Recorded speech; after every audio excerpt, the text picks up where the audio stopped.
പ്രതികൂലങ്ങൾ നിൽക്കുമ്പോഴും അതിൻ്റെ മധ്യയെ നമുക്ക് വേണ്ടി വാതിൽ തുറക്കുവാൻ ദൈവം ശക്തനാ. 1 കൊരിന്ത്യർക്ക് എഴുതിയ ലേഖനം 16 അധ്യായം 9 എനിക്ക് വലിയതും സഫലവുമായൊരു വാതിൽ തുറന്നിരിക്കുന്നു, എതിരാളികളും പലർ ഉണ്ട്. ഇന്ന് പരിശുദ്ധാത്മാവ് ആഴമായി ഇടപെടുന്ന ദൂത് ധന്യനായിരിക്കുന്ന പൗലോസ് വ്യക്തമാക്കുക, എനിക്ക് വലിയതും സഫലവുമായ വാതിൽ തുറന്നിരിക്കുന്നു. അതോടുകൂടെ പറയുന്നൊരു കാര്യം കൂടിയുണ്ട്, എനിക്ക് എതിരാളികളും ഉണ്ട്. പലരുണ്ട്, ഒരാളല്ല രണ്ടല്ല, പലരുണ്ട്.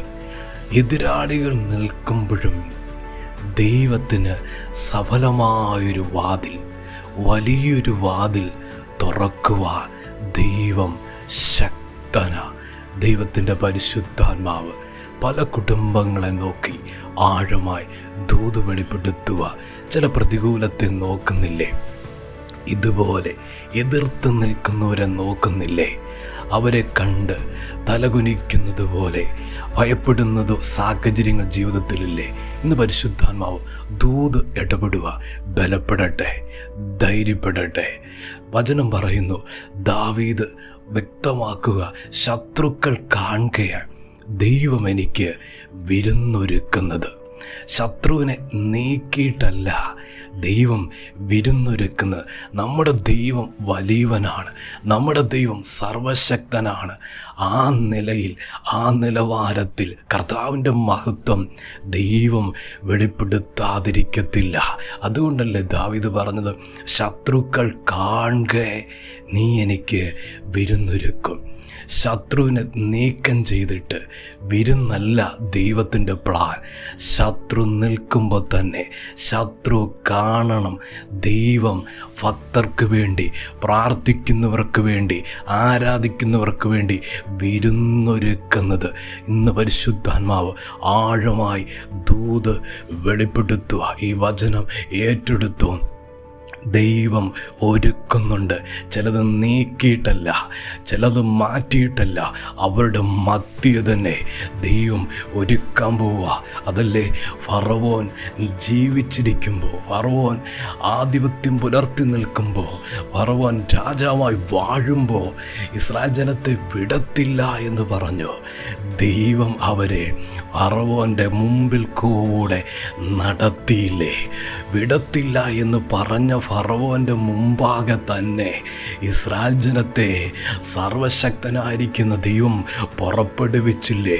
ദൈവം ആഴമായി ദൂത് ഒരു കുടുംബത്തോട് പറയുന്നു, തലമുറ വിദേശത്ത് പോകത്തില്ല എന്ന് പറയുന്നവരുടെ മുമ്പിൽ കൂടെ ദൈവം യാത്രയയക്കും, ദൈവം പുറപ്പെടുവിക്കും. തലമുറയ്ക്ക് ജോലി കിട്ടത്തില്ല എന്ന് പറയുന്നവരുടെ മുമ്പിൽ കൂടെ തന്നെ ജോലിക്ക് കടന്നു പോകുന്ന നിലവാരത്തിലുള്ള ദൈവമഹത്വം വെളിപ്പെട്ട് വരാൻ പോവാ. ആഴമായി വചനമേറ്റെടുക്കട്ടെ. പരിശുദ്ധാത്മാവ് അതിശക്തമായി ദൂത് വെളിപ്പെടുത്തുക. ദാനിയേലിനെ സിംഹങ്ങളുടെ ഗുഹയിലിടുമ്പോൾ സിംഹമുള്ള ഗുഹയിൽ തന്നെയാ ദാനിയേലിനെ ഇട്ടത്. ദൈവത്തിൻ്റെ പൈതലേ, ഏത് പ്രതികൂലമാണെങ്കിലും അവിടെ ദൈവത്തിൻ്റെ പദ്ധതിയുണ്ട്. നശിക്കാനല്ല, നശിപ്പിക്കുവാനല്ല, വളർത്തുവാനും മാനിക്കുവാനുള്ള ദൈവ പദ്ധതിയാണെന്ന് ആഴമായി തിരിച്ചറിയട്ടെ. നമ്മെ രാജാവിൻ്റെ ആയിരിക്കാം സിംഹങ്ങൾ, പക്ഷേ ദാനിയേൽ ദൈവത്തിൻ്റെയാ. ദൂത് ശക്തമായി വിശ്വസിച്ചു. അമേ സിംഹങ്ങൾ രാജാവിൻ്റെയാ, എന്നാൽ ദാനിയേൽ ദൈവത്തിൻ്റെയാ. ദൈവം സൂക്ഷിക്കും, ദൈവം പരിപാലിക്കും, ദൈവം വാഗ്ദത്തങ്ങളെ നിവൃത്തിയാക്കും. ഇന്ന് പരിശുദ്ധാത്മാവ് ഇടപെടുന്ന ദൂത്, ഏത് പ്രതികൂലം നിൽക്കുമ്പോഴും അതിൻ്റെ മുമ്പിൽ വലിയ വാതിൽ തുറക്കുക, സഫലമായ വാതിൽ തുറക്കുക, വഴി തുറക്കുക. ദൈവം വിശ്വസ്തന, ദൈവ സഹായിക്കും, ദൈവം അനുഗ്രഹിക്കും. ഞങ്ങളുടെ ദൈവമേ, സ്വർഗ്ഗീയ പിതാവേ, ഇന്ന് കേൾപ്പിച്ച ഞങ്ങളുടെ ശബ്ദത്തിനായി സ്തോത്രം. ആലോചനയ്ക്കായി സ്തോത്രം. ജനത്തെ സഹായിക്കണം. പ്രതികൂലത്തിൻ്റെ മധ്യയെ അത്ഭുതം ചെയ്യാൻ പോകുന്നതിനായി സ്തോത്രം. വിടുതൽ കൽപ്പിക്കാൻ പോകുന്നതിനായി സ്തോത്രം ചെയ്യുന്നു. ഓരോ ദൈവമക്കളെ അനുഗ്രഹിച്ച് പ്രാർത്ഥിക്കുന്നു. വചനം കേൾക്കുന്ന ദൈവമക്കളെ അനുഗ്രഹിച്ച് പ്രാർത്ഥിക്കുന്നു. പ്രാർത്ഥന വിഷയം ചോദിച്ചയുടെ വിഷയങ്ങളുടെ മേലെല്ലാം ദൈവമേ അങ്ങയുടെ കരം ചാഞ്ഞിറങ്ങുവാൻ പ്രാർത്ഥിക്കുക. അനുഗ്രഹിക്കണം, സഹായിക്കണമെന്ന് പ്രാർത്ഥിക്കുന്നു. പ്രാർത്ഥന കേട്ടതിന് നന്ദി. യേശുവിൻ്റെ നാമത്തിൽ തന്നെ ആമേൻ.